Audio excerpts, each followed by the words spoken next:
পটল আমার কাছে একদমই ভালো লাগে না, কেন জানি পটল খেতেও আমি পছন্দ করি না।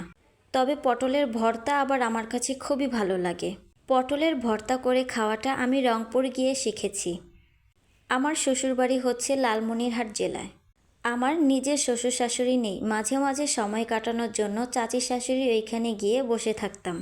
একদিন চাচি শাশুড়ির ওইখানে গেলাম, গিয়ে দেখি উনি একাই কাজ করছেন। ভাবলাম ওনার সাথে সাথে আমিও কিছুটা কাজ করে দিই, ওনার সাহায্য হবে। চাচি শাশুড়ি বলল, আচ্ছা তুমি যখন আমাকে সাহায্যই করবে তাহলে আমাকে সবজিগুলো কেটে দাও। সবজির ডালা নিয়ে সবজি কাটতে বসলাম। আমি আমার মতো করে পটল কাটতে ধরছিলাম, তখনই শাশুড়ি বলে উঠল, মা এইভাবে পটল কাটিও না, আমি তোমাকে দেখিয়ে দিচ্ছি, তুমি ওইভাবে পটলগুলো কেটে আমাকে দাও। তারপর আমি ওনার দেখানো মতো পটলগুলো কেটে দিলাম। তারপর কিছুটা অবাক হয়ে বললাম, আচ্ছা মা এগুলো দিয়ে কি হবে? তারপর তিনি বললেন, এগুলো দিয়ে ভর্তা বানাবো, কেন তুমি কখনো খাওনি?